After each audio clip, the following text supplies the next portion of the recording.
कल्याणीय प्रभात आदरणीय भौणी मैंने श्रद्धा भाई मैंने और स्नेहर पिला माने वृंदावन भाई पचारे भाई को विषय आलोचना करें आम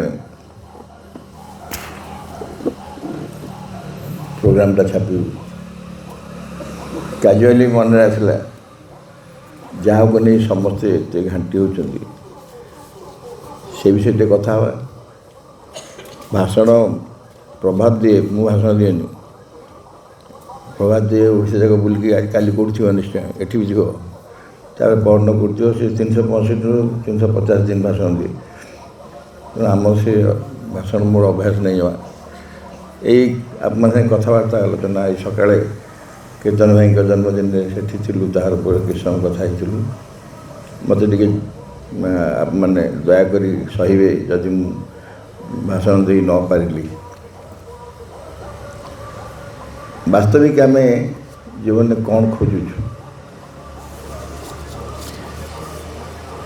मु पचारि आपन को मो जीवन में सबकि भल हो मो जीवन में सबकि भल हो को मैंने चाहती हाथ टेक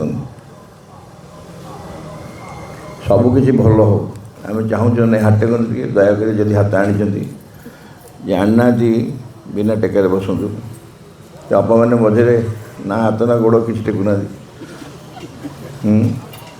आप मझे चाहते मजे आप हाथ चाहते सब भल हो बोली ठीक अच्छे नहीं मुझे बाध्य करनी सब भल हो बोली चाहवाटा किसी नाकरा कथा नुह समस्ते संसार से चाहते अनेक चमत्कार उदाहरण सब प्रभाव देला पुराण सब देखी आम सब ये उदाहरण यही पाठ सब पढ़ी आम अनेक कथा कहुई अतीत आम कहीं बदलुनु एत आम आगे एत प्रकार उदाहरण अच्छे तथापि आम कहीं परिवर्तन नहीं पार्नु आप देखिए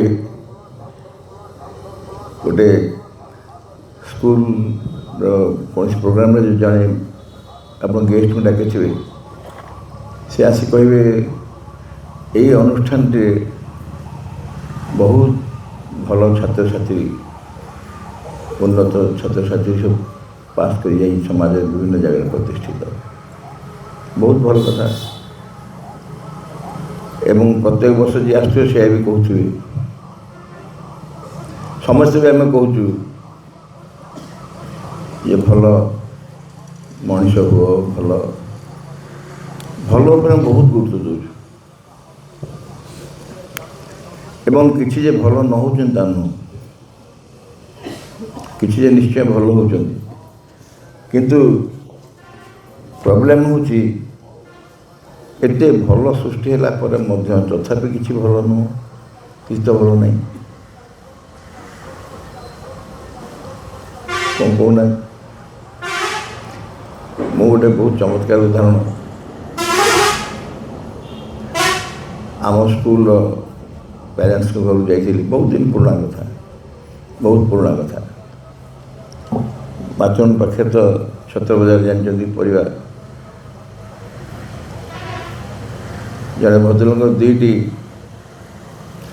पुओ थे से मत कहले जे भाई यही पिलाटी मोर भारी चालाक चालाक मान गोटे पॉजिटिव क्वालिटी भल एटा पूरा गधा मूर्खटा किसी मुझे पचारि बुझा चाहिए भलर कौन प्रमाण कौन गध जी तार प्रमाण कौन से पठेली पढ़ाई से 5टा कि 7टा दुकान परिवार आणला कौटी पैसा देनी पड़े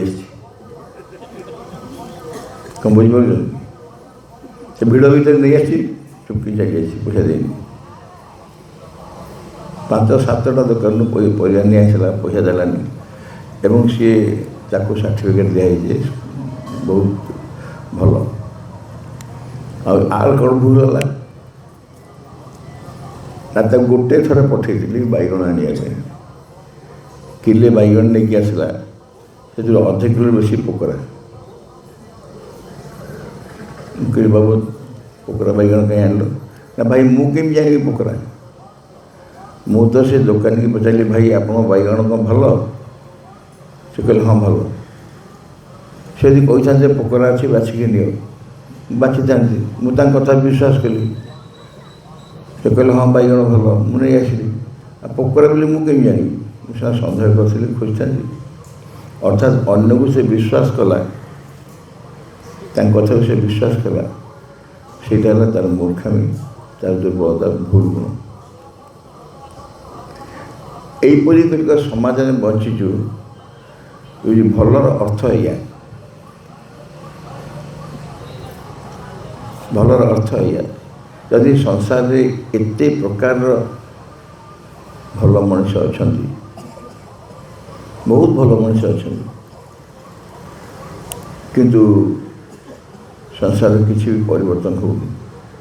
ଯାହା ପରିବର୍ତ୍ତନ ହେଉଛି ସେ ଯେଉଁ ପରିବର୍ତ୍ତନ ହେବା ଚାହିଁ ସେ ପରିବର୍ତ୍ତନ ହେଉନି।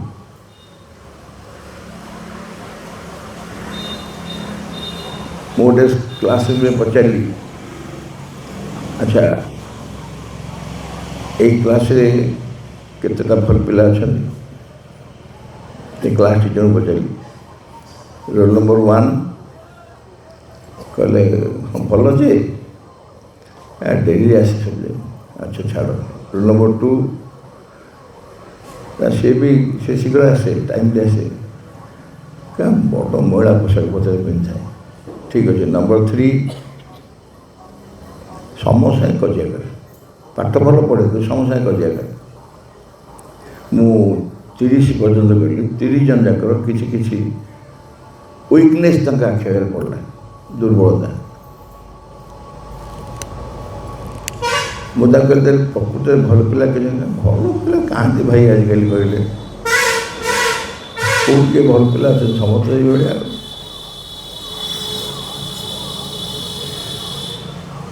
ଭଲ ପିଲା ଅଛନ୍ତି ଯଦି କିଏ ଭଲ, ଆଉ ଯଦି ଭଲ ନାହାନ୍ତି ସମସ୍ତେ ଖରାପ, କିଏ ଭଲ ନାହାନ୍ତି ସଂସାର।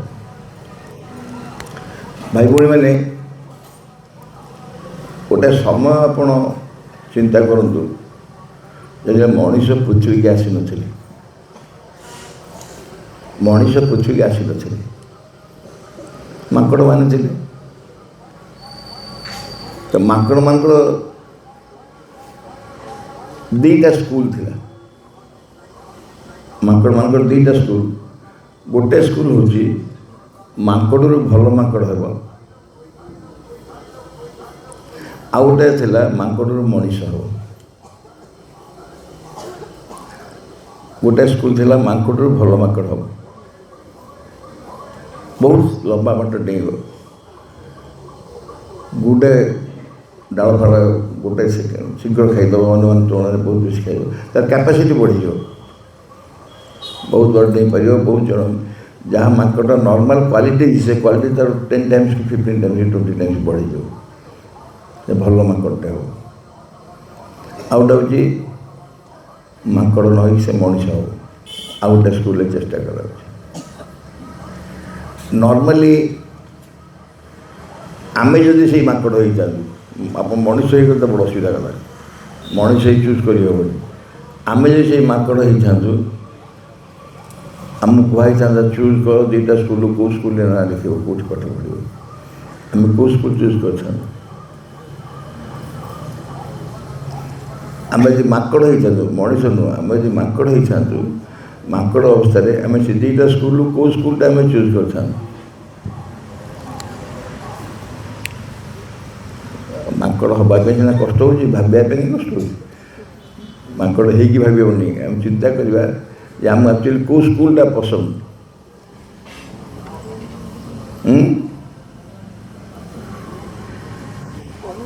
ଭଲ ମାଙ୍କଡ଼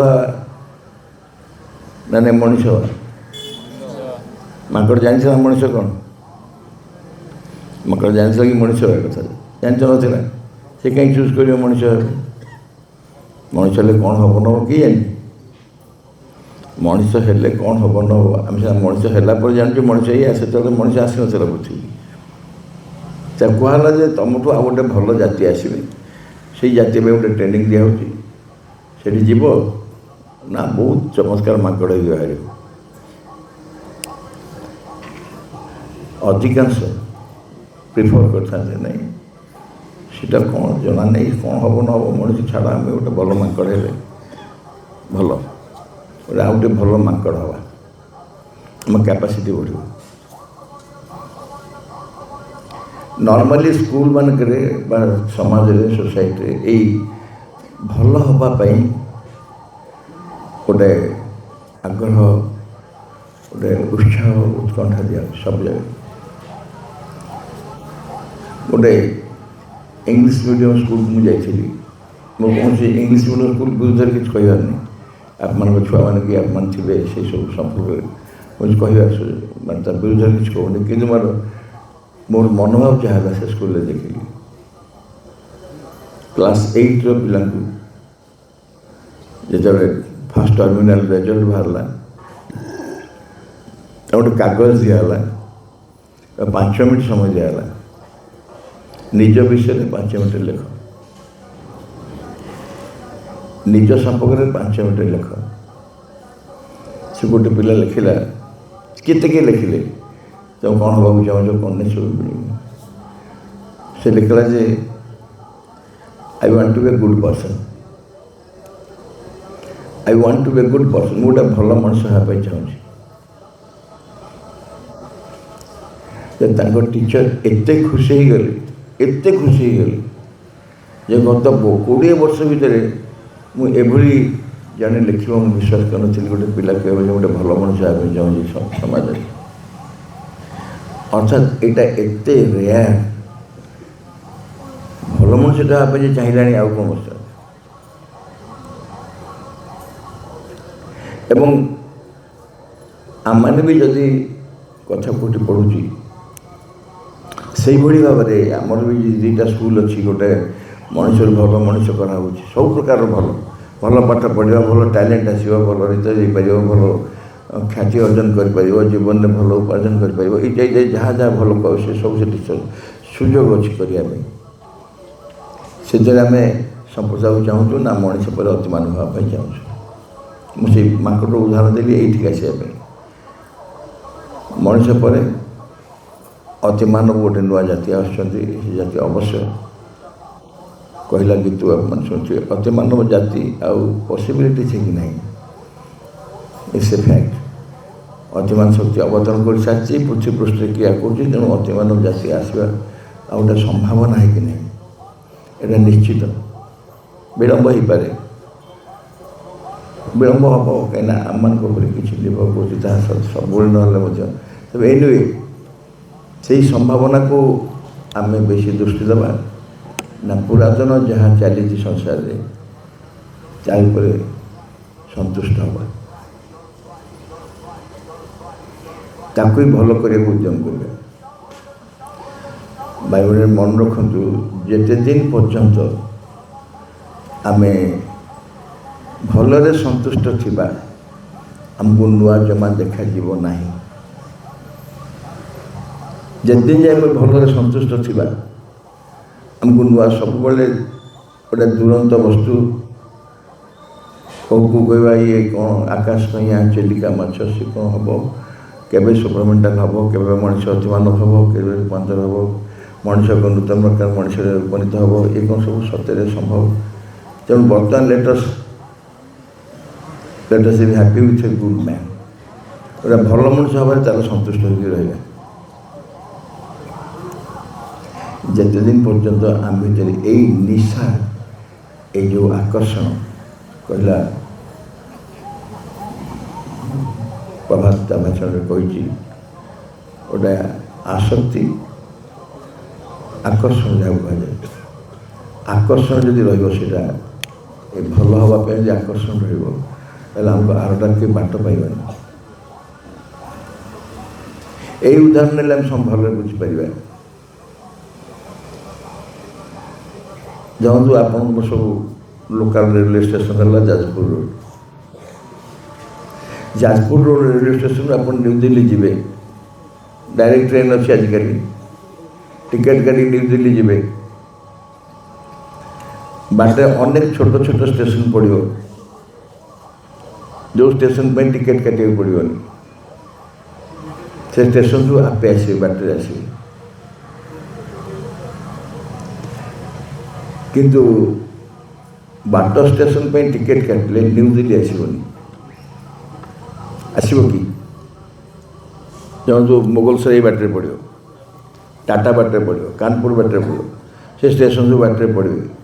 ଆପଣ ମୋଗଲସରାଇ ଯାଏ ଟିକେଟ୍ ଯଦି କାଟିଛନ୍ତି ସେଇଠି ହିଁ ଅଟକିବେ, ଆଉ ଦିଲ୍ଲୀ ଯିବା ଚାନ୍ସ ନାହିଁ। এইটা ହେଉଛି ଆମ ପାଇଁ ଭାବବାର କଥା। ଆମେ ଦିଲ୍ଲୀ ଟିକେଟ୍ କାଟିବୁ ନା ଏଇ ଛୋଟ ଷ୍ଟେସନ ମାନଙ୍କରେ ସନ୍ତୁଷ୍ଟ ହୋଇ ରହିବୁ। ଆଉ ଗୋଟେ ବହୁତ ଚମତ୍କାର କଥା ତା ଭିତରେ ଲୁଚିକି ରହିଛି, ତାହା ହେଉଛି ଯଦି ଆପଣ ନୂଆ ହେବା ପାଇଁ ଚେଷ୍ଟା କରନ୍ତି, ସଂସାର ସବୁ ଭଲ ଆପଣ ବାଟ ଦେଇକି ଆସିବ, ତା ପାଇଁ ଉଦ୍ୟମ କରିବାକୁ ପଡ଼ିବନି। ଯଦି ଆପଣ ନୂଆ ହେବା ପାଇଁ ଚାହାନ୍ତି, ନୂଆ କରିବା ପାଇଁ ଚାହାନ୍ତି, ତାହେଲେ ଯେତେ ଯେତେ ଭଲ ଭଲ ଆପଣ କହୁଛନ୍ତି, ଯାହାକୁ ଆପଣ ଭଲ କୁହନ୍ତୁ। ଆଚ୍ଛା, ଭଲଟା ଗୋଟେ ଖରାପ ଜିନିଷ ନୁହେଁ, ଗୋଟେ ନାକରା କଥା ନୁହଁ, କିନ୍ତୁ ସେଥିରେ ଆସକ୍ତ ହୋଇ ରହିବା, କାରଣ ସେଇ ଶବ୍ଦ ମୁଁ କହୁଛି, ସେଥିରେ ଆକର୍ଷିତ ହୋଇ ରହିବା ଭଲ ଧିରେ, ସେଇଟା ହିଁ ହେଉଛି ବିପଦ। ଆମକୁ ଆଉ ଅଧିକ କିଛି ଖୋଜିବା ପାଇଁ ଦେବନି। ସେ ଯେମିତି ସେ ଝିଅଟି ଲେଖିଲା I am to a good man, ସେ ଏତେ ଖୁସି ସେ ମ୍ୟାଡ଼ାମ୍ ତାଙ୍କର ହେଇଗଲେ, କହିଲେ ଏଭଳି ଉତ୍ତର ଜଣେ ଦେଇପାରୁଛି, କାରଣ ସେ ଆଶା କରୁନାହାନ୍ତି ଯେ ପିଲାମାନେ ଗୋଟେ ଭଲ ମଣିଷ ହେବା ପାଇଁ କହିବେ ବୋଲି ଚେଷ୍ଟା କରିବେ। କିନ୍ତୁ ଆମେ ତା ବି ସେଥିରେ ବି ଆମେ ସନ୍ତୁଷ୍ଟ ନୁହଁ, ଆମେ ସେଥିରେ ବି ସନ୍ତୁଷ୍ଟ ନୁହଁ ଯେ ଗୋଟେ ଭଲ ମଣିଷ ହେବା ଦରକାର। ଆଚ୍ଛା, ଆପଣମାନେ ଦେଖନ୍ତୁ ବର୍ତ୍ତମାନ ଯେତେ ଯେତେ ପ୍ରକାରର ସବୁ ସ୍କାମ୍ ଇତ୍ୟାଦି ହେଉଛି, ଏହାକୁ ଉଦାହରଣ ଦେବାକୁ ବାଧ୍ୟ ହେଉଛି ମୁଁ, କାରଣ ଏ ସବଜେକ୍ଟକୁ ସେ ତାର ଆବଶ୍ୟକତା ପଡ଼ୁଛି। ଯେତେ ପ୍ରକାର ସ୍କାମ୍ ହେଉଛି, ଯାହା ହେଉଛି, ଯେତେ ଭିଜିଲାନ୍ସ ଅଛି, ଯେତେ ସିବିଆଇ ହେଉଛି, ସବୁ ହେଉଛି, ଯେଉଁ ବ୍ୟକ୍ତିମାନେ ସେଥିରେ ସମ୍ପୃକ୍ତ ସମସ୍ତେ ଅତୀତରେ ତାଙ୍କର ସ୍କୁଲ କଲେଜ କ୍ୟାରିୟରରେ ଭଲ ପାଠ ପଢ଼ିଛନ୍ତି ଏବଂ ପ୍ରତିଷ୍ଠିତ ହୋଇଛନ୍ତି,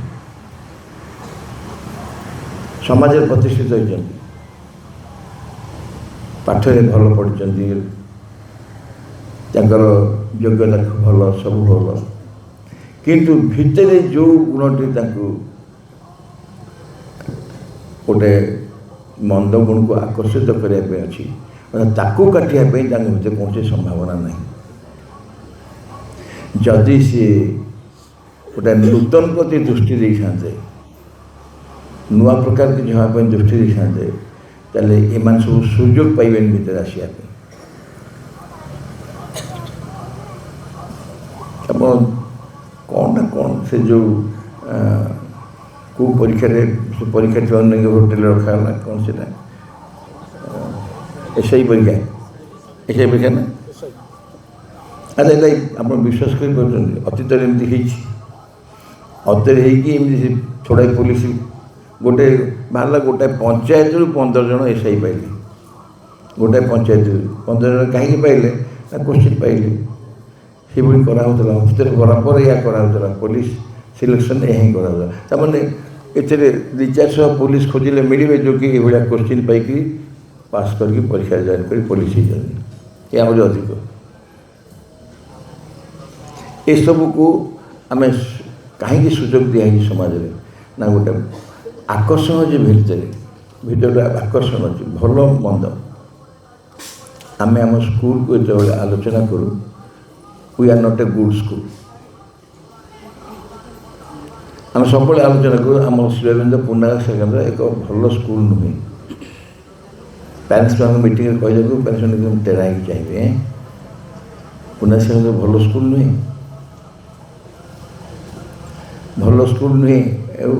कहीं आम भीतर धारणा कौन जदि भल नुहे ताहले मंद आउ गोटे तो वार्ड अच्छे भल ना मंद, जदि भल स्कूल ने गोटे मंद स्कूल खराब स्कूल। कि दुईटा उपरे आ गोटे शब्द अच्छे यहाँ हूँ नुआ आसे न्यू स्कूल। आम स्कूलटा गोटे नुआ स्कूल आर प्रमाण हूँ तुम जो भल स्कूल सब उदाहरण दियो से से भल स्कूल तुम जहाँ जहाँ खोज सब पाइब ता छड़ा आउ गोटे जिन पाइब माँ थे कहले I know our schools are weak in many respects in comparison to other schools of the world.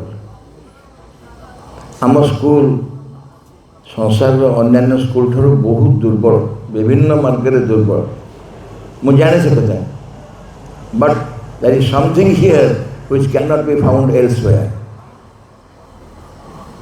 Eighty एपरि किसी जिनस अच्छी ये अन्य कौन मिलबनी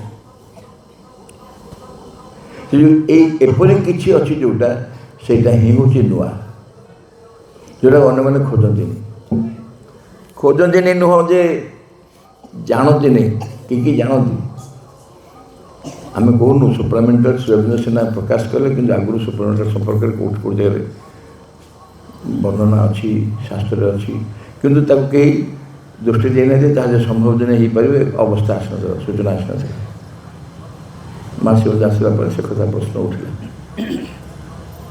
आम जो जगत में बास करुचु से जगत यही गोटे जिनस गोटे बहुत बड़ संभावना लेके आस old new good new old young को लेकिन मतलब there are old peoples who are young and there are young people who are old. आमे जब ओल्ड कथा कहूँ पुराना कथा कहूँ क्या पुराना कहूँ आम जो ओल्ड मनीष बोली कहूँ वयस्क मनीष बोली कहूँ वयस्क जो मैंने ओल्ड जो मैंने केमी हिसाब कहूँ कहूना केमी हिसाब कर बयस अजय तो रही ना डेरी अच्छी चांस नहीं थैंक यू फोन आसो भाई बोले कौन लगे ना कल रिटायर हो गली ओ कंग्रेचुलेसन आगे मुझे कंग्रेचुलेसन ना चाकरी सरीगला आप कंग्रेचुलेसन कहते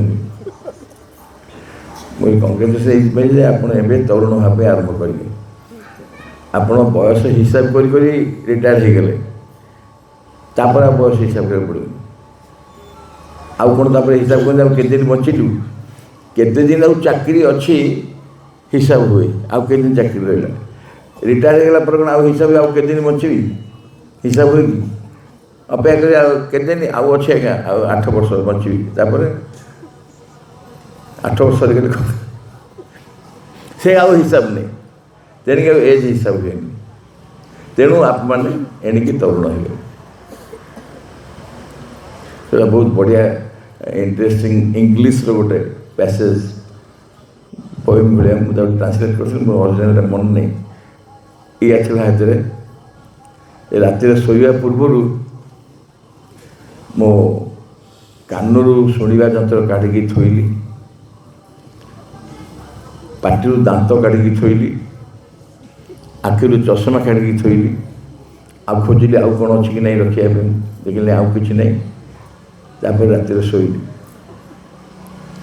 सका उठी आगे खबर कागज देखिली जो श्रद्धांजलि पृष्ठार मो फोटो बाहर कि नहीं देखिली जब मो फोटो नहीं मुझे खुशी जो मरीनी जाऊ आनंद अच्छी पुणी पेटे खाई आनंद रही अर्थात मो फोटो श्रद्धांजलि पेज बाहर माने मोर तथापि अच्छी अधिक समय बचिले लोक आश्चर्य होती अरे एक दिन बचगलु कौन है मो एज एत है मुझे जापर भाई भाई मैंने गोटे जीवन बचा आम जो जीवनटा सब गोटे पॉजिटिव लाइफ हम गोटे पॉजिटिव लाइफ हम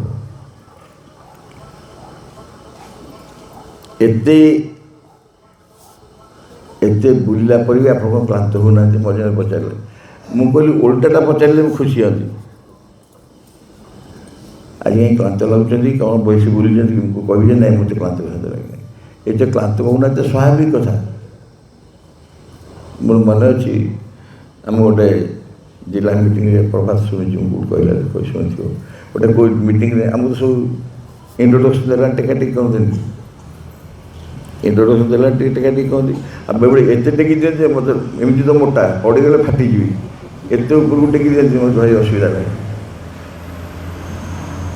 ସେଠି କେଉଁ କହିଦେଲେ ମାମୁଁ ବାବୁଲି ଭାଇ ତାଙ୍କ ଜୀବନର ଶେଷ ଅବସ୍ଥାରେ ମଧ୍ୟ ଆସିକି ମିଟିଂରେ ବୁଲୁଛନ୍ତି। ମୁଁ ହଠାତ୍ ମୁଁ ଜାଣିଲି ଇଏ କେମିତି ଖବର ପାଇଲେ, ଆମେ ତ ଖବର ପାଇନୁ, ଇଏ କେମିତି ଜୀବନର ଶେଷ ଅବସ୍ଥାରେ ଆସିକି ବହୁତ ବେଶୀ ଟେକାଟେକି କରିବାକୁ। ବାସ୍ତବିକ ଭାଇ ଭଉଣୀ ବିଶ୍ୱାସ କରନ୍ତୁ, ଅଧିକ ଦିନ ବଞ୍ଚିବା ପାଇଁ ଭିତରଟା ବ୍ୟାକୁଳତା ଦରକାର, ଆଗ୍ରହ ଦରକାର, ଇଚ୍ଛା ଦରକାର। ଖାଲି ବଞ୍ଚିବିନି ନୁହଁ, ମାଆଙ୍କର ଗୋଟେ ମେସେଜ୍ ଅଛି ଏଜୁକେସନ୍ ବହିରେ, ଏଜୁକେସନ୍ ବହିର ପ୍ରଥମ ଚାପ୍ଟରରେ ଅଛି ଜୀବନ ବିଜ୍ଞାନ। ଯେତେଦିନ ପର୍ଯ୍ୟନ୍ତ ନିଜର ଚୈତ୍ୟ ଆବିଷ୍କାର କରିନାହଁ, ମନ ଦେଇ ଶୁଣନ୍ତୁ, ଯେତେଦିନ ପର୍ଯ୍ୟନ୍ତ ନିଜର ଚୈତ୍ୟ ଆବିଷ୍କାର କରିନାହଁ ସେତେଦିନ ପର୍ଯ୍ୟନ୍ତ ଜୀବନ ଧାରଣ କରିବା ପାଇଁ ସଂକଳ୍ପ କର। ଯେଦିନ ପର୍ଯ୍ୟନ୍ତ ମୋ ଚୈତ୍ୟ ଆବିଷ୍କାର ମୁଁ କରିନାହିଁ, ମୁଁ ସଂକଳ୍ପ କରି ଯେ ମୁଁ ସେଦିନ ଯାଇ ନିଶ୍ଚୟ ବଞ୍ଚିବି। ଆଉ ୟା ଯଦି ଅସମ୍ଭବ ହୋଇଥାନ୍ତା ମା କାହିଁ ମେସେଜ୍ ଦେଇଥାନ୍ତେ, ବୁଝି ହେଉଛି ବୋଧେ। ତେଣୁ ଆପଣଙ୍କ ଭିତରେ ବାର୍ଦ୍ଧକ୍ୟ ପ୍ରଶ୍ନ ଆସିଲା କେଉଁଠୁ? ଆପଣଙ୍କୁ କୁହାହେଉଛି ଆପଣ ଅନନ୍ତ କାଳ ପର୍ଯ୍ୟନ୍ତ ରହିପାରିବେ, ଚୈତ୍ୟ ଆବିଷ୍କାର ହେବା ପର୍ଯ୍ୟନ୍ତ। ଅବଶ୍ୟ ଚୈତ୍ୟ ଆବିଷ୍କାର କରିବା କହିକି ସବୁ ତାର ବିରୋଧୀ କାର୍ଯ୍ୟ ସବୁ କରିବି ତାର ନୁହଁ, ବ୍ୟାକୁଳତା ଥିବ। କହିଲା ପ୍ରଭାତ ଏବଂ ସମର୍ପଣର ଗୋଟେ ସୂତ୍ର ରହିବା ଦରକାର। ନିଜ ସାମର୍ଥ୍ୟରେ ହେବ ନାହିଁ, ମାଆଙ୍କ ସାମର୍ଥ୍ୟରେ ହିଁ ହେବ। କିନ୍ତୁ ଭିତରେ ଗୋଟେ ବ୍ୟାକୁଳତା ଥିବ, ଗୋଟେ ପ୍ରାର୍ଥନା ଥିବ, ପ୍ରବଳ ବ୍ୟାକୁଳତା ଥିବ ଯେ ମୁଁ ଚୈତ୍ୟ ଆବିଷ୍କାର।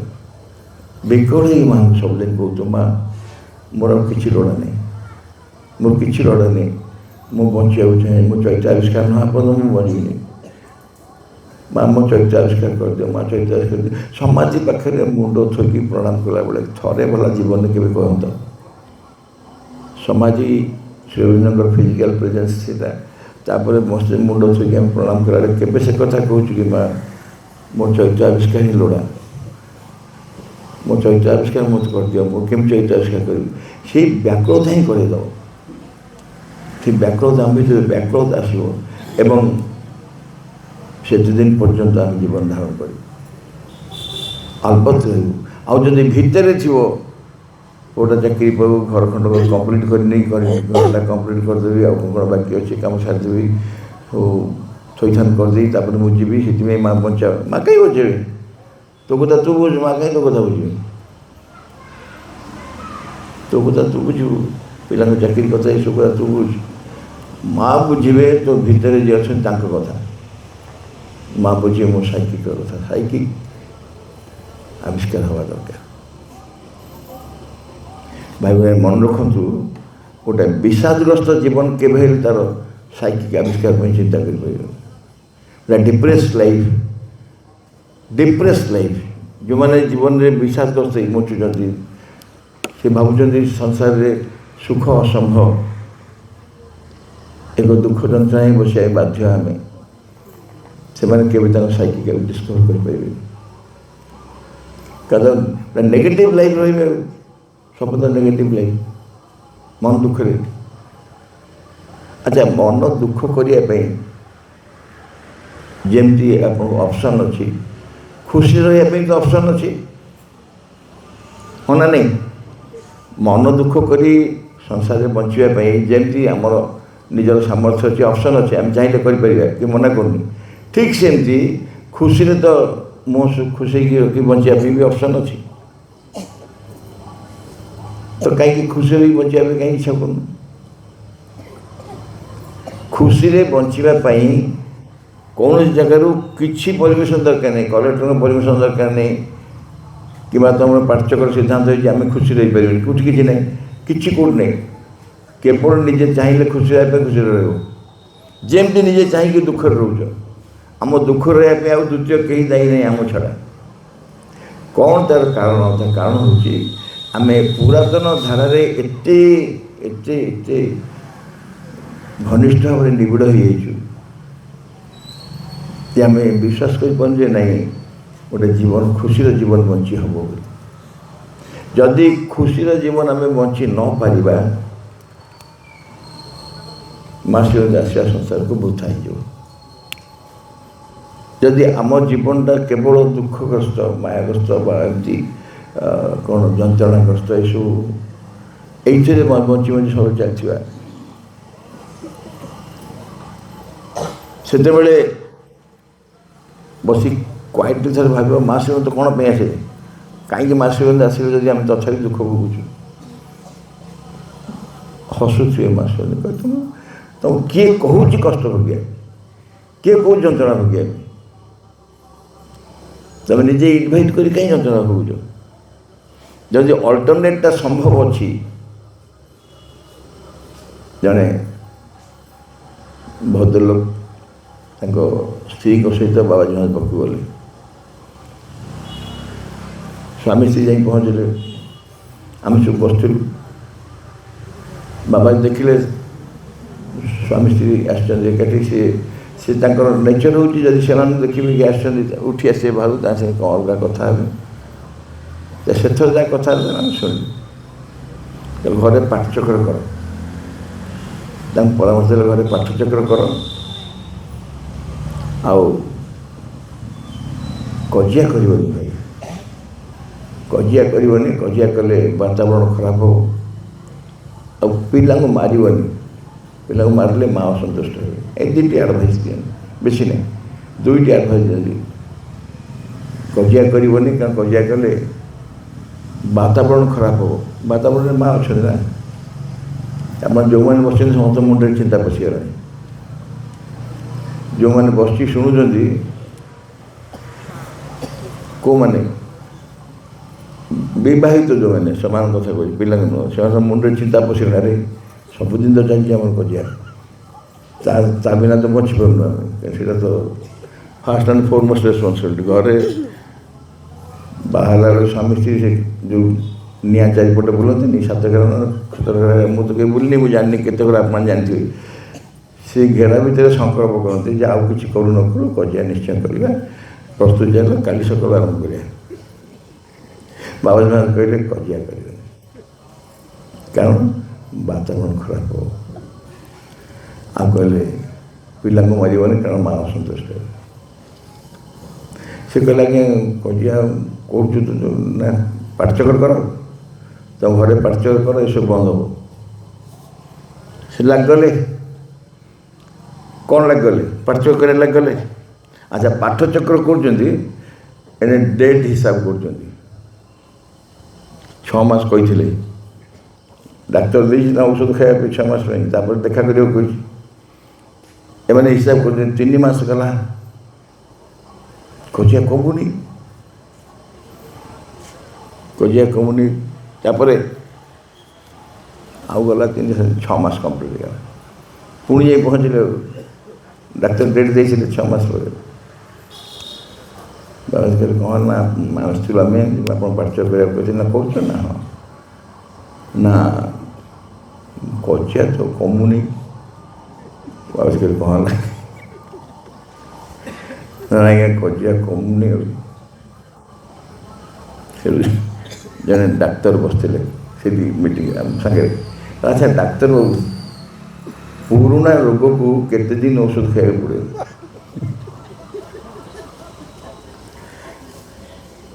କହିଲେ ବର୍ଷେ ଯଦି ରୋଗ ହେଇଥିବ ତାହେଲେ ମାସେ ଖାଇବାକୁ ପଡ଼ିବ, ମିନିମମ୍ 6 ମାସ ଦେଲେ 15 ଦିନ।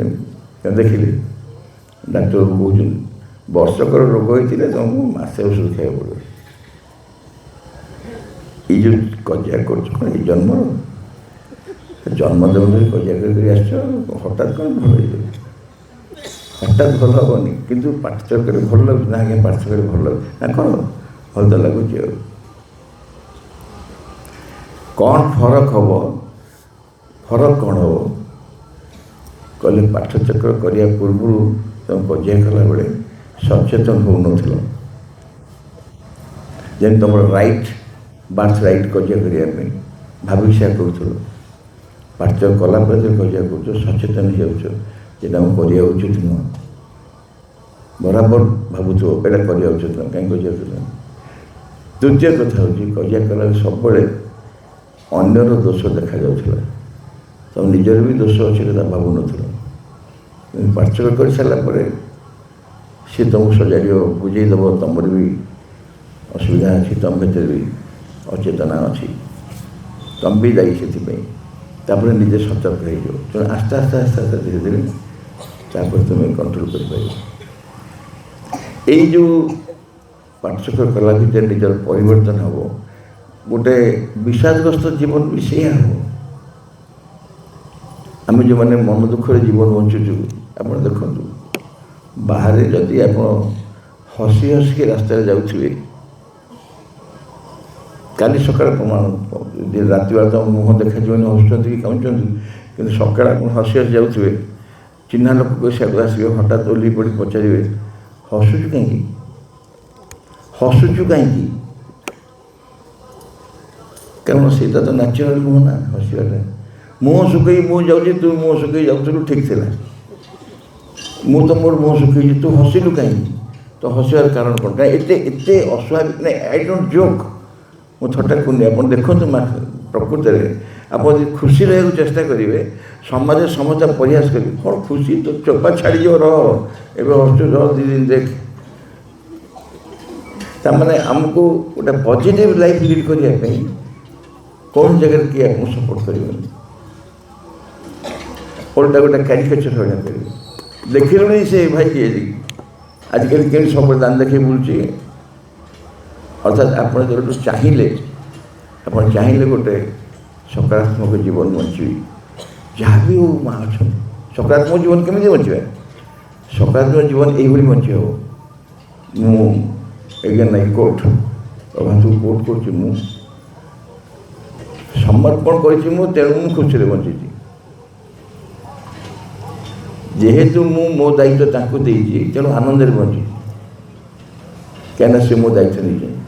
এইটা ଗୋଟେ ମେକାନିକାଲ ଜିନିଷ ନୁହେଁ। ଇନିସିଆଲି ହୋଇପାରେ, ମେକାନିକାଲ ଇନିସିଆଲି ହେଇପାରେ, କିନ୍ତୁ ଗ୍ରାଜୁଆଲି ଆପଣ ଯେତେବେଳେ ଇନସିଷ୍ଟ କରିବେ ଯେ ନ ନ ନ ମୁଁ ମୋ ଦାୟିତ୍ୱ ମୁଁ ନେଇପାରିବିନି, କେବେ ବି ନେଇପାରିବିନି, ମୋ ଦାୟିତ୍ୱ ମା ନେଇଛନ୍ତି, ମୋ ଦାୟିତ୍ୱ ମା ନେଇଛନ୍ତି। ଏଇଭଳି ଗୋଟେ ଯେତେବେଳେ କନଭିକ୍ସନ୍ ଆସିବ, ଭିତରେ ବିଶ୍ୱାସ ଆସିବ, କମ୍ପ୍ଲିଟ୍ ଡିପେଣ୍ଡାନ୍ସ, ଗୋଟେ ଟ୍ରଷ୍ଟ, ନିର୍ଭରତା ଆସିବ ଯେ ମା ମୋ ଦାୟିତ୍ୱ ନିଶ୍ଚୟ ନେଇଛନ୍ତି।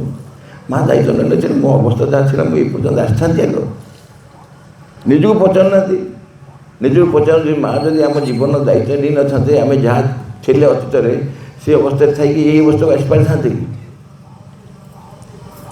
ଆଉ ସେ ଯିଏ ମୋ ଦାୟିତ୍ୱ ନେଇଛନ୍ତି, ମୋର କି ଅଧିକାର ଅଛି ମୁଁ ଶୁଖେଇ ବୁଲିବାର? What right I have got? ମୁଁ କାହିଁକି ମୁଁ ଶୁଖେଇ ବୁଲିବି? ପ୍ରପତି ମୁଁ ଉଦାହରଣ ଦେଇ ବହୁତ ଜାଗାରେ ଦେଇଛି, ଆପଣମାନେ କିଏ କେବେ ଶୁଣିଥିବେ। ଏମିତି ବସିଥିଲେ ଢେଙ୍କାନାଳରେ ଗୋଟେ ମିଟିଂରେ ଏମିତି ବସିଥିଲେ, ସାମ୍ନାରେ ମା ସୁନ୍ଦର ଫଟୋ ଥୁଆଯାଇଥିଲା। ଚାହିଁଲେ ସ୍କୁଲ ଅପାମାନେ ସବୁ ବସିଥିଲେ, ବିଭିନ୍ନ ସ୍କୁଲ ଅପାମାନେ ସବୁ ବସିଥିଲେ, ଏଇ ଇଣ୍ଡିଆନ୍ ସ୍କୁଲ ଅପା। ଇଣ୍ଡିଆନ୍ ସ୍କୁଲ ଅପାମାନେ ସ୍ୱାଭାବିକ ଭାବରେ ବିଭିନ୍ନ ପ୍ରକାର ସମସ୍ୟା ଥାନ୍ତି। ତେଣୁ କହିଲେ ଏଇ ପିଲାମାନେ କିଏ କାହା ଫଟୋ?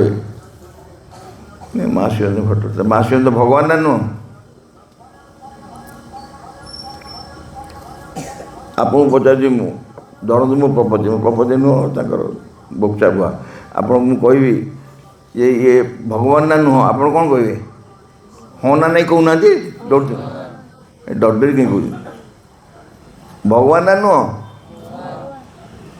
ପିଲାମାନେ ଟିକେ ହଁ କହୁଛନ୍ତି, ଆପଣମାନେ କିଛି ବି କହୁନାହାନ୍ତି। ଆପଣ ତଥାପି ଡାଉଟ୍ ଅଛି ଭଗବାନ କି ନୁହଁ। ଆଉ କୁଆଡ଼େ ଆଇଛେ ଆମେ ଯଦି ଭଗବାନ ନୁହଁନ୍ତି? କୁଆଡ଼େ ଆଇଛେ ଏତେ ରାତିରେ? ଯଦି ସେ ଭଗବାନ ନୁହଁନ୍ତି, ଆମେ କାହା ପାଖକୁ ଆସିଛେ? ପଲିଟିକାଲ ଲୋକ ଦୁଇ ଜଣ କଲଚରାଲ ଫଙ୍କସନ୍ କରିବା, ଯେମିତି ସେ ଡାକୁଛି ଏଇ ନେଇ ଯା, ଏଇ ନେଇ ଯା, ଏଇ ନେଇ ଯା, କ'ଣ ସବୁ ଯାତ୍ରା ବାଲା ଡାକୁଛି ସେଠି ଦୂରରେ। ଆମକୁ ସେଇ କାମ ଏଇଠି କରିବାକୁ ଆସିଛୁ। ଆରେ ଭଗବାନ ପାଖକୁ ଆସିଛୁ, ଏତେ ଖୁସିରେ ହଁ କହିବାକୁ ଡର କାହିଁ ମିଳୁଛି ଭଗବାନ ବୋଲି କହିବାକୁ?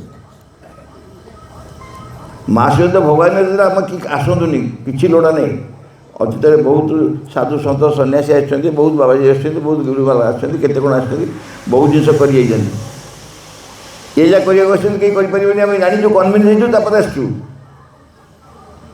ये जो अवतार लास्ट अवतार आप अवतार आसवे ना संसार शेष अवतार ही आसछन्ति भगवान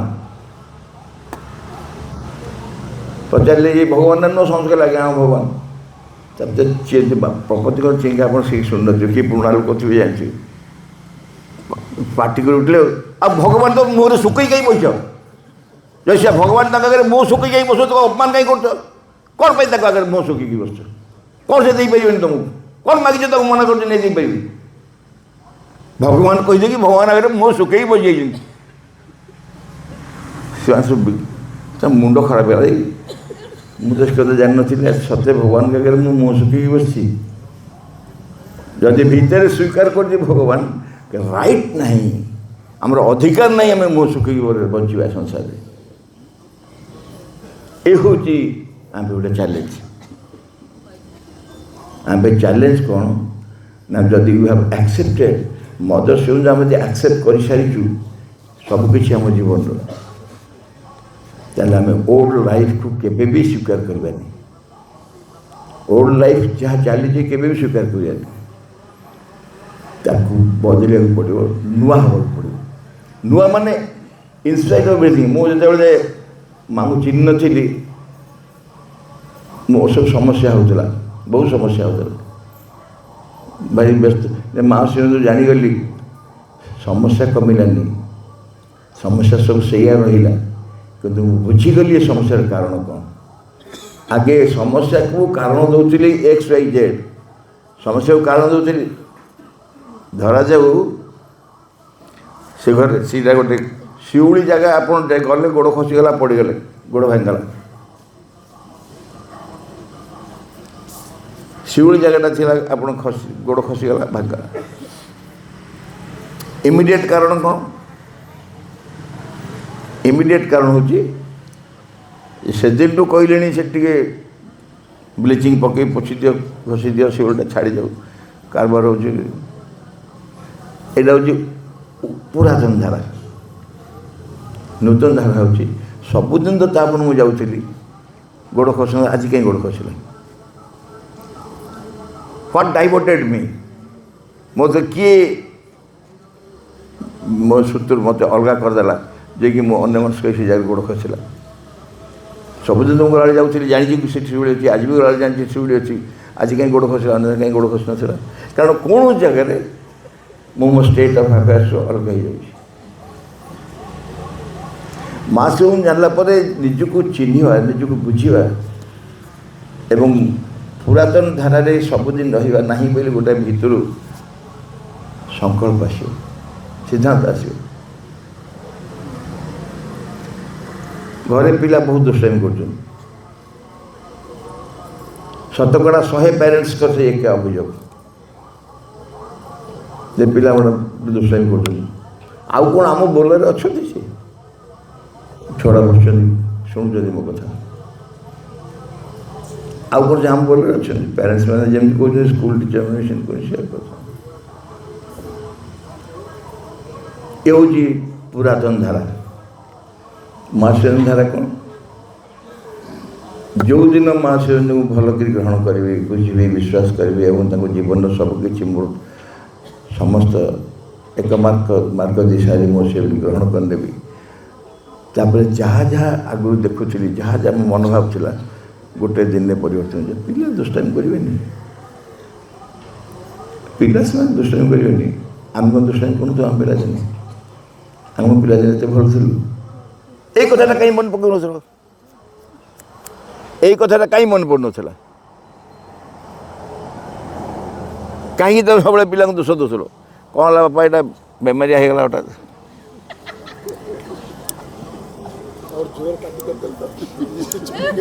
से केत पार्टी कले दे छेड़ा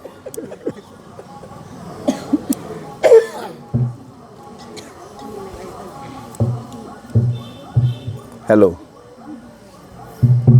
हेलो हाँ आम आम आम जीवन रे এই ଜିନିଷକୁ କାହିଁ ଗ୍ରହଣ କରିପାରୁନଥିଲୁ? ତାର କାରଣ ହେଉଛି ଆମେ ଯେ ଗୋଟେ ନୂତନ ସତ୍ୟକୁ ଗ୍ରହଣ କଲେ ସେ ନୂତନ ସତ୍ୟ ହିଁ ଇଟସେଲ୍ଫ ଆମ ମାର୍ଗ ଦେଖେଇଲା ବା ଦେଖେଇଲା। ଯେ ପିଲାମାନେ ଦୁଷ୍ଟାମି କରିବା ସ୍ୱାଭାବିକ, ପିଲାମାନେ ଦୁଷ୍ଟାମି କରିବା ସ୍ୱାଭାବିକ, ଆମେ ସହି ନ ପାରିବାଟା ଅସ୍ୱାଭାବିକ, ଆମେ ତାଙ୍କୁ ଠିକ୍ ବୁଝି ନ ପାରିବାଟା ଅସ୍ୱାଭାବିକ। ଆମେ ବୁଝିବାକୁ ପଡ଼ିବ ସବୁ ଜିନିଷ ଘରର ଯାବତୀୟ ଘର କହ, ପରିବାର କହ, ସମାଜ କହ, ଅନୁଷ୍ଠାନ କହ, ଯେଉଁ କାମ ଆପଣ କରୁଛନ୍ତି, ଆପଣ ସବୁ କାର୍ଯ୍ୟ ପ୍ରତି ନିଜ ଦୃଷ୍ଟିଭଙ୍ଗୀ ବଦଳିଯିବ, ଚିନ୍ତାଧାରା ବଦଳିଯିବ। ସେଇଟା ଦ୍ୟାଟ୍ ଇଜ୍ ନ୍ୟୁ। ଆଗେ ଆମେ ଯେଉଁ ଭଲରେ ସନ୍ତୁଷ୍ଟ ହେଇ ଚାଲିଥିଲେ, ତେବେ ନୂଆ କଥା ଚିନ୍ତା ଆମେ କରିବା। ସେ ନୂଆ କଥା ଆପଣ ଦେଖିବେ ସବୁ ଭଲ ରହିବ ନିଶ୍ଚୟ, ସନ୍ଦେହ ନାହିଁ। କିନ୍ତୁ ଆଉ ଗୋଟେ ଜିନିଷ ରହିବ ଯେଉଁଟାକି ଭଲରେ କେବେ ବି ମିଳିବନି। ସେଥିପାଇଁ ମାଙ୍କ ସଂସ୍ଥାରେ କହୁ, ଯାହା ଏପର୍ଯ୍ୟନ୍ତ ଥିଲା ସେଥିରେ ସନ୍ତୁଷ୍ଟ ହୁଅ ନାହିଁ। ଆଉ ଗୋଟେ ମେସେଜ ଅଛି, ସେ good bye to what has been, ସେ good bye to what has been. ଏପର୍ଯ୍ୟନ୍ତ ଯାହା ହେଇ ଆସିଛି ତାକୁ ବାଇ ବାଇ କରିଦିଅ, ଗୁଡ୍ ବାଇ କର। କ'ଣ ପାଇଁ ନା in order to make way for what must be. ଯାହା ଭବିଷ୍ୟତରେ ହେବାକୁ ଯାଉଛି ତା ପାଇଁ ଜାଗା ଛାଡ଼ିବା ପାଇଁ, ତା ପାଇଁ ସ୍ୱୀକୃତି ଦେବା ପାଇଁ, ତାକୁ ସମ୍ମତି ଦେବା ପାଇଁ, ତା ଭିତରେ ତା ପ୍ରତି ଗୋଟେ ଅନୁରକ୍ତି ଦେବା ପାଇଁ ଏପର୍ଯ୍ୟନ୍ତ ଯାହା ଯାଇ ଆସିଛି, ଯାହାକୁ ଧରିକି ଆମେ ନିଜ ଜୀବନକୁ ବହୁତ ମୂଲ୍ୟବାନ ଭାବୁଛୁ, ସବୁ ଆମ ଜ୍ଞାନ ଗାରିମା ସବୁ କିଛି କୁହନ୍ତୁ, ଯାହାକୁ ଆମେ ଧରି ବସୁଛୁ ଏପର୍ଯ୍ୟନ୍ତ ତାକୁ ଛାଡ଼ିଦେବାକୁ ପଡ଼ିବ। କାରଣ ସେ ଯେତେବେଳେ ଯେ ମୋ ଭିତରେ ଜବରଦସ୍ତ ହେଇ ରହିଛି, ମୋତେ ଆଉ ଭଲ ହେବା ପାଇଁ, ଆଉ ବଦଳିବା ପାଇଁ, ଭଲ ନୁହଁ ଆଉ ତାଠୁ ବଦଳିବା ପାଇଁ ସୁଯୋଗ ଦେବ ନାହିଁ। ସେ ଗୁଡ୍ ବାଏ, ମାଙ୍କ ମେସେଜ ହେଉଛି ସେ good bye to what has been. ଯାହା ଏପର୍ଯ୍ୟନ୍ତ ହେଇ ଆସିଛେ ତାକୁ ଗୋଟେ ବାଇ ବାଇ କରିଦିଅ, ତାକୁ ଛାଡ଼। ଗୁଡ୍ ବାଇ ମାନେ ଯେଉଁମାନେ ତାକୁ ଧରିକି ରହୁଛନ୍ତି ସନ୍ତୁଷ୍ଟ ରହନ୍ତୁ। ଭାଇ ଭଉଣୀ ମନେ ରଖନ୍ତୁ, ଓଭରନାଇଟ୍ ସମସ୍ତେ ଏକାବେଳେ ସବୁ ଆକ୍ସେପ୍ଟ କରିପାରିବେ ନାହିଁ, ସମ୍ଭବ ନୁହଁ। ସେଥିପାଇଁ କୁହା ହେଉନି, ବାବାଜୀଙ୍କ ଲେଖା ସବୁବେଳେ ଥିବ, ଯେମିତି ପଶୁ ଥାଇ ମଣିଷ ଜନ୍ମ, ମଣିଷ ହେଇଛନ୍ତି ସେମିତି ମଣିଷ ଥାଇ ମଧ୍ୟ ଅତି ମାନବ ଜାତି ଆସିବେ। ତେଣୁ ମଣିଷ କିଛି ରହିବେ, ତାଙ୍କ ପାଇଁ ସବୁ ରହୁ, ଆମେ ଗୁଡ୍ ବାଇ କରିଦେବା। କିନ୍ତୁ ଯେଉଁମାନେ ମଣିଷ ହେଇ ରହିବେ, ଯାହା ସନ୍ତୁଷ୍ଟ ରହିବେ ସେ ରହିବେ, କିଏ ମନା କରୁଛି? କ'ଣ ପାଇଁ କାହିଁକି ଗୁଡ୍ ବାଇ କରିବା?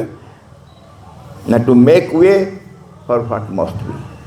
ଯାହା ହେବା କଥା, ଯାହା ଆସିବା କଥା, ଯାହା ନିଶ୍ଚିତ ହେବା କଥା, ତାକୁ ବାଟ ଛାଡ଼ିଦେବା ପାଇଁ ଏପର୍ଯ୍ୟନ୍ତ ଯାହା ହେଇ ତାକୁ ଛାଡ଼, ଯାହା ଏପର୍ଯ୍ୟନ୍ତ ତାକୁ ଛାଡ଼।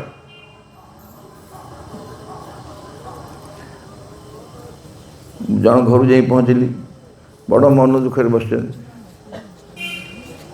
କ'ଣ ମନ ଦୁଃଖ କାହିଁକି? ନା କ'ଣ ଭାଇ କହିବି, ଆପଣ କ'ଣ ଅଜା କାହା ଦେଖିବେନି? କ'ଣ କହ ଅଜା କାହା କ'ଣ ହେଇଛି? ନା ସେ ଗୋଟେ ସିଡ୍ୟୁଲ୍ କାଷ୍ଟ ପୁଅକୁ ଝିଅ ବାହା ହେଇ ପଡ଼ିଲା। ଗୋଟେ ସିଡ୍ୟୁଲ୍ କାଷ୍ଟ ପୁଅକୁ ଝିଅ ବାହା ହେଇକି ଗଲା ଭାରି।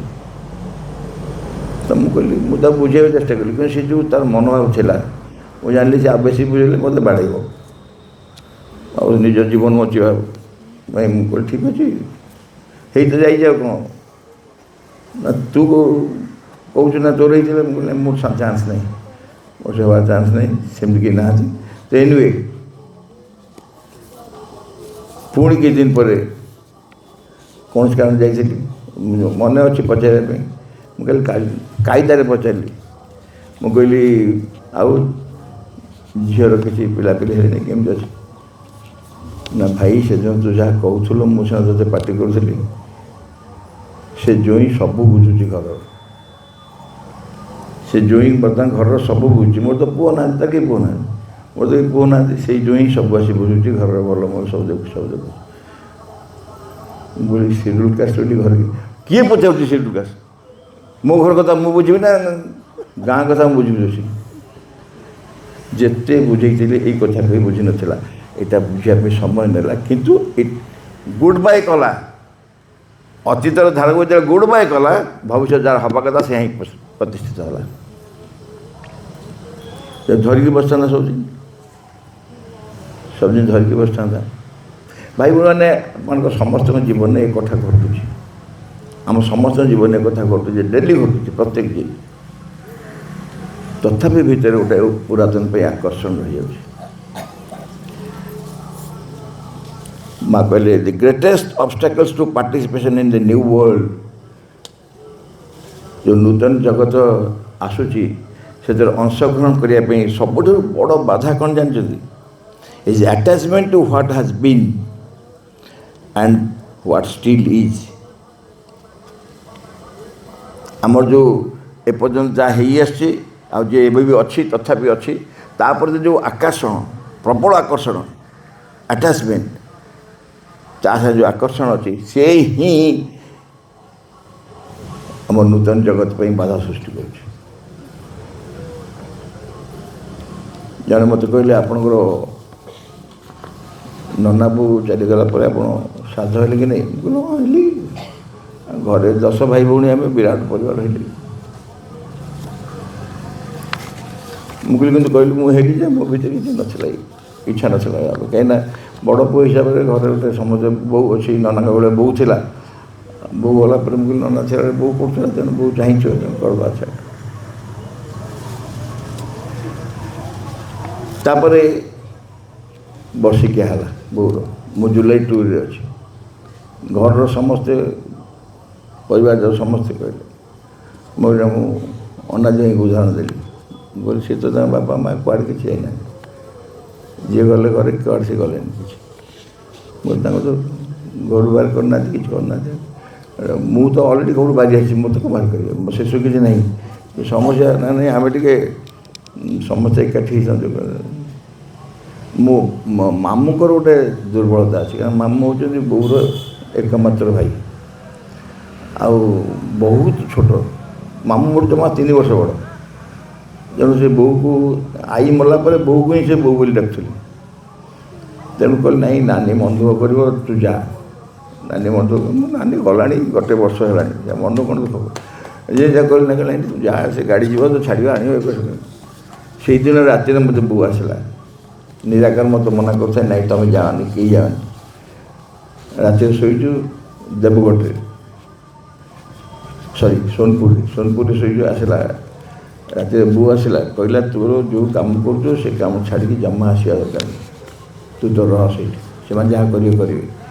ସକାଳୁ ସକାଳୁ ମୋ ତଳ ଭାଇ ଫୋନ୍ କରି କହୁଛି, ନାଇଁ ଭାଇ ନା, ଆପଣ ଆସିବା ଦରକାର ନାହିଁ, ଆମେ ଭାବିଛୁ କାଲି ଆମେ ସବୁ କରିଦେବୁ, ଆପଣ ବ୍ୟସ୍ତ ହୁଅନ୍ତୁ। ମୁଁ ଠିକ୍ ଅଛି। ସରିଲା ଗୋଟେ ଫଙ୍କସନ୍। ତା ପରଦିନ ମୁଁ ଫୋନ୍ରେ ପଚାରିଲି, ସବୁ କ'ଣ ହେଲା ସବୁ? ନା ଏ ଆସିଥିଲେ, ସେ ଆସିଥିଲେ, ଏମିତି ହେଲା, ସେମିତି ହେଲା, ସେମିତି ହେଲା, ସେମିତି ହେଲା, ସବୁ ଗପିଲା। ମୁଁ କହିଲି, ଆଚ୍ଛା ବୋଉ ସାଙ୍ଗରେ କେତେ ସମୟ ଥିଲା? ମୁଁ ସମସ୍ତଙ୍କୁ ପଚାରିଲି, ଯେ ଫୋନ୍ କଲି, ମୁଁ କହିଲି, ବୋଉ ସାଙ୍ଗେ କେତେ ସମୟ ଥିଲା? ନା ଚୁପ୍ ହେଇଗଲା। ବୋଉ କାହିଁକି ମନେ ପଡ଼ିଛି? ବୋଉ କାହିଁକି ମନେ ପଡ଼ିଛି? ପୁରାତନ ଆକର୍ଷଣ ତ, ବନ୍ଧୁବାନ୍ଧବ ଆସିବେ, ସେ ହୋମ ହେବ, ସେ ବ୍ରାହ୍ମଣ ପଇସା ନେବ, କରିବ, ସେ କରିବ, ସେଇ ତ ଧାରା। ଆଉ ମୁଁ କହିଲି, ମୁଁ ପୁରାତନ ନଥିଲି, ମୁଁ ଏ କଥା କହିନି, ମୁଁ ତାଙ୍କ ସାଙ୍ଗେ ନଥିଲି। ମୁଁ କହିଲି, ସମଗ୍ର ଦିନ ମୁଁ ବୋଉ ପାଖରେ ଥିଲି, ସକାଳୁ ସନ୍ଧ୍ୟା ଯାଏ ଯେତେ ପ୍ରୋଗ୍ରାମ୍ କରାହେଉଥିଲା ବୋଉ ପାଖରେ ହିଁ ଥିଲି। ତ କିଏ ବେଶୀ ଶ୍ରାଦ୍ଧ କଲା, ତମେ କଲ ନା ମୁଁ? ସେ ଆସ୍ତେ ଆସ୍ତେ ଏଇ ଶ୍ରାଦ୍ଧକୁ ଏମିତି ରହସ୍ୟ କରିଦେଲେଣି ଯେ, ଗୋଟେ ବଢ଼ିଆ ଘଟଣା ଶୁଣିବେ। ଜଣ ଘରେ ତାଙ୍କ ବାପା ମରିଯାଇଛନ୍ତି, ସେ ଗୋଟେ ଖଣ୍ଡିଆ ଖପରାରେ ଥୁଆ ହୁଏ ଛାତ ଉପରେ। କୁଆ ଆସି ଉଡ଼ିକି ଖାଇଦେଇ ଗଲେ, ଏ ବାପା ଖାଇଦେଇ ଗଲେ, ତାପରେ ଘରେ ଖାଇବା ସମସ୍ତେ।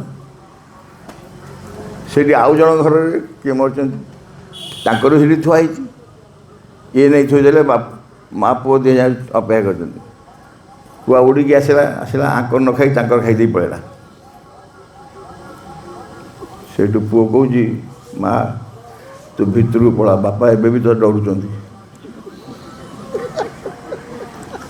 ସେ କହୁଛି, ନାଇଁରେ ପୁଅ, ତା ନୁହଁ, ବାପାଙ୍କୁ ଏବେ ବି ସେ ପଡ଼ିଶା ଘର ତରକାରୀ ଭଲ ଲାଗୁଛି ସେପଟ ଖାଇଦେଇ ପଡ଼ିଲା।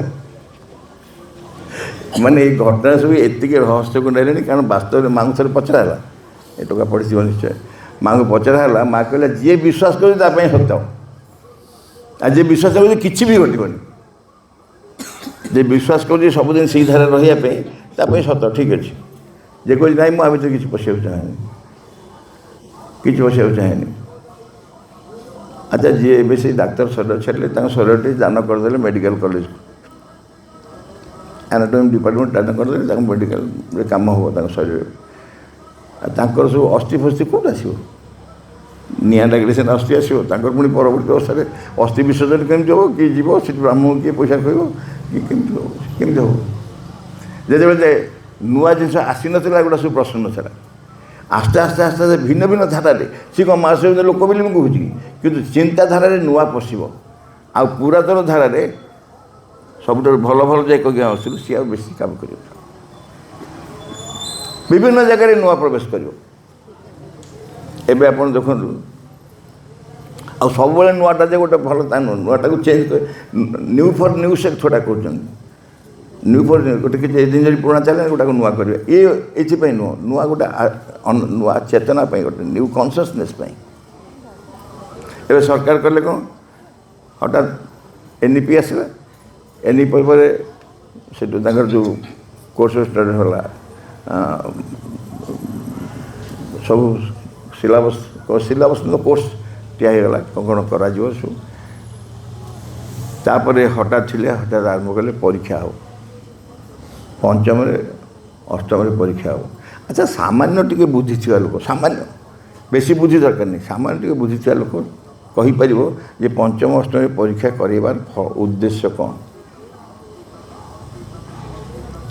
ଯାହା ସବୁ ନିୟମ କାନୁନ କରୁଛନ୍ତି ସେଟା ଚୁଲିକୁ ଯାଉ ଜୋତା ମାରନା ଗୁଲି ମାରିଦେବୁ, ସେ ନିୟମ କାନୁନ କରୁଛନ୍ତି ଏମିତି କରିବେ ସେମିତି କରିବେ ଏମିତି କରିବେ ସେମିତି ଛାଡ଼, ସବୁ ବେକାର କଥା, କିଛି ସବୁ ହେବନି। କିନ୍ତୁ କୋଟିଏ କୋଶ୍ଚିନ୍ ଛପା ହେବ, 3 କୋଟି ଖାତା ଛପା ହେବ, ତା ପଛରେ ରହସ୍ୟ କ'ଣ? ତାପରେ ରହସ୍ୟ କ'ଣ? OTET ପରୀକ୍ଷା ପାଇଁ ନିଜେ ଭାଇସ୍ ପ୍ରେସିଡେଣ୍ଟ ଜେଲରେ ଅଛନ୍ତି ବର୍ତ୍ତମାନ ବୋର୍ଡ଼ର, OTET ପରୀକ୍ଷା ପାଇଁ ଭାଇସ୍ ପ୍ରେସିଡେଣ୍ଟ ନିଜେ କୋଶ୍ଚିନ୍ ସେଟ୍ କରି ସିଏ ଯାଇ ଜେଲରେ ଅଛନ୍ତି ନିହାର ପଣ୍ଡା। ତ ଇଏ କ'ଣ, ଇଏ ଯେଉଁ ଏତିକି କୋଶ୍ଚିନ୍ ଛପା ହେବ, କୋଶ୍ଚିନ୍ ଛପା ପଛରେ କାରଣ କ'ଣ ବୁଝି ହେଉନି, କାରଣ କ'ଣ? ତୁମେ ତାକୁ ଏତେ ଆମକୁ ଆଖି ଆଙ୍ଗୁଠି ହେଇଛି ଆମେ ବୁଝିପାରୁନୁ। କିନ୍ତୁ କହିବେ କ'ଣ ନା ଆମେ ଟିକେ ଆଉ ଟିକେ ପିଲାଙ୍କୁ କ'ଣ ଆକ୍ଟିଭ୍ କରୁଛୁ, ତାଙ୍କର ପାଠ ଅପେକ୍ଷା ଜନ କାର୍ଯ୍ୟ ଉପରେ ବେଶୀ ଗୁରୁତ୍ୱ ଦେଉଛୁ, ସେମିତି ତ କରିହେବ, କହୁନା କରିବା ପାଇଁ ସମସ୍ତେ କରିଦେବେ। ଏତେ ପ୍ରକାର ଲୀଳା କାହିଁ କରୁଛ? ଏ ଲୀଳା ପଛରେ ବିଭିନ୍ନ ପ୍ରକାର ଦୁର୍ନୀତିର କାରଣ। ଏନିୱେ ଆମେ ସିଆଡ଼ିକି ଯିବାନି, ଆମେ ଏଠିକି ଯିବା ଯେ ନୂଆକୁ ଯିଏ ଗ୍ରହଣ ନ କରିବ, ପୁରାତନ ଜାଗାରେ ନୂଆ ଗ୍ରହଣ ନ କରିବ, ସେ କେବେ ବି ଏ ରାସ୍ତାରେ ଆସିପାରିବ ନାହିଁ। ମାଝୀ କହିଲେ one must know how to come out of old constructions in order to enter new ones. ପୁରାତନ ଧାରାରେ ଯାହା ସୃଷ୍ଟି ଅଛି, ଓଲ୍ଡ କନଷ୍ଟ୍ରକ୍ସନ୍ସ ଯାହା ଅଛି, ତା ଭିତରେ ତୁମେ ବାହାରି ନ ଆସିବ ତାହେଲେ ତୁମେ ବୁଝିପାରିବନି ଯେ ନୂଆ କ'ଣ। ସବୁଦିନ ତା ଭିତରେ ନୂଆ କେମିତି ଜାଣିବ? ସବୁଦିନ ତା ଭିତରେ ରହିଥିବା ଅଛି ସେଇ ପ୍ରକାରର ଘଟଣା ଭିତରେ, ସେଇ ପ୍ରକାରର ଆନନ୍ଦ ଭିତରେ, ସେଇ ପ୍ରକାର ଯନ୍ତ୍ରଣା ଭିତରେ ବି ସବୁ ପ୍ରକାର ଶବ୍ଦ ତାରି ଭିତରେ ଧରି ରହିଥିବା ତାକୁ ବାହାର କରି ନେଇ ଆସିଲେ ହେବନି। ତେଣୁ ଆମକୁ କ'ଣ ଦରକାର? ଆମେ କରିବା ଆମ ଭିତରେ ଯେଉଁ ଇନକ୍ୟାପାସିଟି ଟୁ ଗ୍ରୋ ଆଣ୍ଡ ପ୍ରୋଗ୍ରେସ୍ ଆମକୁ ପୁରାତନ କରିଦିଏ ବା ଓଲ୍ଡ କରିଦିଏ, ବୟସ୍କ କରିଦିଏ, ଆମ ଭିତରେ ବୟସ୍କ କରିଦିଏ, ବାର୍ଦ୍ଧକ୍ୟ ନେଇ ଆସେ। କିଏ ବାର୍ଦ୍ଧକ୍ୟ ଆଣେ ନା ଇନକ୍ୟାପାସିଟି ଟୁ ଗ୍ରୋ ଆଣ୍ଡ ପ୍ରୋଗ୍ରେସ୍। ଯେଉଁ ଅଗ୍ରଗତି କରିବାର ଆଉ ପ୍ରଗତି କରିବାର ଯେଉଁ ସମ୍ଭାବନା ଆମ ଭିତରେ ଅଛି, ତାହା ଯାହା ଭିତରେ ନାହିଁ, ଇନକ୍ୟାପାସିଟି, ଅସମ୍ମତି ବା ଅସାମର୍ଥ୍ୟ ଯାହା ଭିତରେ ଅଛି ଏସବୁ ହେବା ପାଇଁ, ସେ ହିଁ ତାକୁ ବୟସ୍କ କରିଦେବ। ଆଉ କ'ଣ କାମ ଆମ ସବୁ ରିଟାୟାର୍ଡ଼ ସାଙ୍ଗମାନଙ୍କୁ କିଏ କ'ଣ ଚାଲିଛି ନା, ଆଉ କ'ଣ सब तो सरला पिला पुओ बो दुईटा तो चाकरी कर तू जानी हाँ जानी ना जानी नाती तक मछा जाए नाती नचुची दुई जाक नाती जगुची दुई जाक नातिक जगुची से शोई पड़े टीवी भी देखुचे आम चाहूनी ताठू ऊर्धक जाए से नातिक भी जगे हम टीवी भी देखे किंतु गोटे न्यू कनसीयसनेस को चाहूँगी ग्रहण कर नकल हेनी आज सुन आज यू स्टॉप एडवांसिंग जितेबले जो मुहूर्ते तू अग्रगति करिया बंद कलु आज सुन आज यू स्टॉप एडवांसिंग आज सुन आज यू स्टॉप प्रोग्रेसिंग अग्रगति जिते तोर बंद हो गला आज सुन आज you cease to better yourself निज बदलिया परिवर्तन करने तो बंद करदेलु cease to gain and grow अधिक ग्रहण करवा अग्रगति करवा यहीटा जो तू बंद करदेलु cease to transform yourself निज को परिवर्तन करवा रूपांतर करवा भी बंद करदेलु you truly become old you truly become old भाई बहन मैंने सीधे माँ कहले I have seen old people of 20 years and young people of 70 years 70 वर्ष मु तरुण देखी 20 वर्ष भी वृद्ध देखी बार्धक्य देखी so you truly become old that is to say you go downhill towards disintegration तोर अग्रगति जब सीख हो गला तो जो प्रोग्रेस करलु नहीं आ कुछ करनी ताल तू आस्ते आस्ते तार डिग्रेडेशन हो डिसइंटीग्रेशन से आम भर गोटे व्याकुलता रहा दरकार व्याकुलता कौन ना व्याकुलता हूँ आम केमती सब सब मुहूर्त एक नूतन पर व्याकुल हवा एवं अग्रगति करने चेष्टा करवा जहाँ अच्छी आज काली से नी सर प्रपति मधुभाईना आ कई सांग ही जाऊे ब्रह्मपुर बस रे कटकर गोटे मीटिंग सारिकी तापन जाऊँ ब्रह्मपुर को जाऊँ पाखापाखि से लोग तो मधुभाईना कहले सार आमे जी बसीचु एति जाऊँ काली मीटिंग रे बसलु आज बस जाऊँ ब्रह्मपुर मीटिंग प्रायतः तो सैया से अल्प के जन थे आपड़ तो ये कहते से कहे सब तो सही पुराणा प्रपति कहले मधुसूदन काली जो प्रपति तुम से कहला सी आउ नाही से प्रपति आउ नहीं से चेंज हो गला बदल गला काली जो मधुसूदन शुणुला से मधुसूदन भी नहीं से भी चेंज हो गला every moment there is a change every moment there is a change तुम चेंज को एक्सेप्ट करिया पड़ो ना यू स्टे ओल्ड मो भीतर गोटे परिवर्तन होची सब मुहूर्त परिवर्तन होची एई परिवर्तन जब मुझे स्वीकार न करी ताल मुझे सबदिन से पुराणा ही रही बस कही रही सब मुहूर्त गोटे कविता अच्छी देख समाज बदली जाए संसार बदली जाए काली जहाँ थी आज नहीं आउ पवन बदले पवन प्राय पवन जमी प्रत्येक मुहूर्त बदली जाऊँगी आम भी बदली जाऊँ समस्त को अनेक अनेक श्रद्धा शुभेच्छा जनाऊँ धन्यवाद नमस्कार।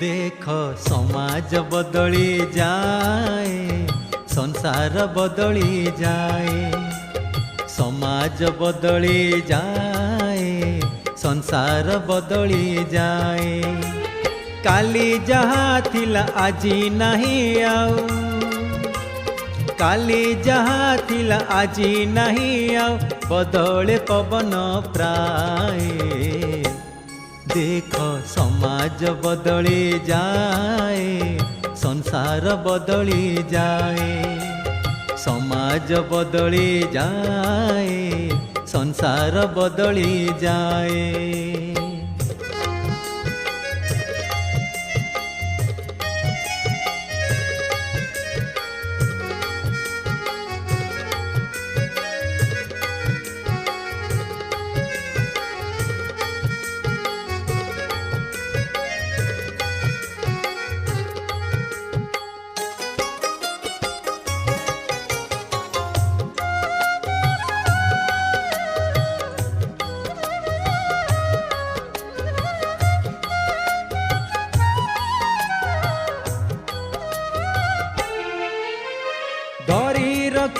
ଅଛୁ ଅତୀତର ସ୍ମୃତି ଯାହା ଲୋଡ଼ା ଆମ ପାଇଁ ଫିଙ୍ଗି ଦେବା ଆସ ସେହି ସ୍ମୃତି ସବୁ ପଛକୁ ଯିଏ ଟାଣଇ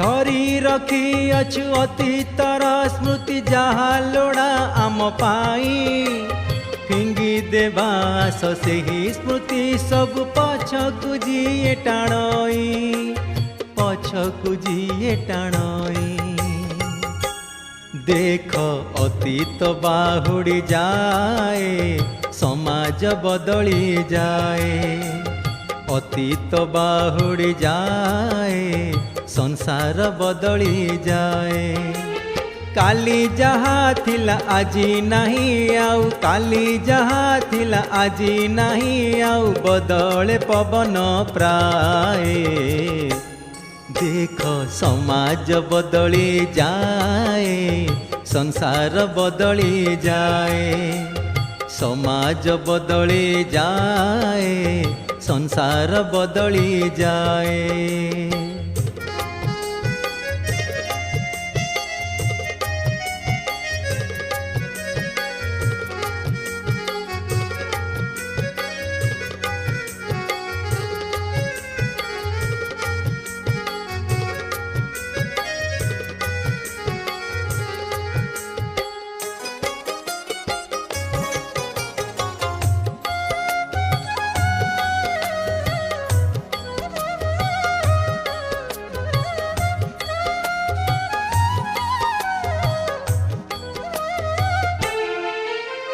ପୂର୍ବ ଦିଗକୁ ଚାହିଁଲେ ଦିଶୁଛି ଉଜ୍ଜଳ ଲୋହିତ ଆଭା ରାତି କଥା ଆଉ ଭାବି ଲାଭ ନାହିଁ ପାଇବ ନାହିଁ ସେ ଶୋଭା ପୂର୍ବ ଦିଗକୁ ଚାହିଁଲେ ଦିଶୁଛି ଉଜ୍ଜଳ ଲୋହିତ ଆଭା ରାତି କଥା ଆଉ ଭାବି ଲାଭ ନାହିଁ ପାଇବ ନାହିଁ ସେ ଶୋଭା ପାଇବ ନାହିଁ ସେ ଶୋଭା ଦେଖ ଭବିଷ୍ୟତ ଟାଣି ନିଏ ସମାଜ ବଦଳି ଯାଏ ଭବିଷ୍ୟତ ଟାଣି ନିଏ ସଂସାର ବଦଳି ଯାଏ କାଲି ଯାହା ଥିଲା ଆଜି ନାହିଁ ଆଉ କାଲି ଯାହା ଥିଲା ଆଜି ନାହିଁ ଆଉ ବଦଳେ ପବନ ପ୍ରାୟ ଦେଖ ସମାଜ ବଦଳି ଯାଏ ସଂସାର ବଦଳି ଯାଏ ସମାଜ ବଦଳି ଯାଏ ସଂସାର ବଦଳି ଯାଏ ସମାଜ ବଦଳି ଯାଏ ସଂସାର ବଦଳି ଯାଏ।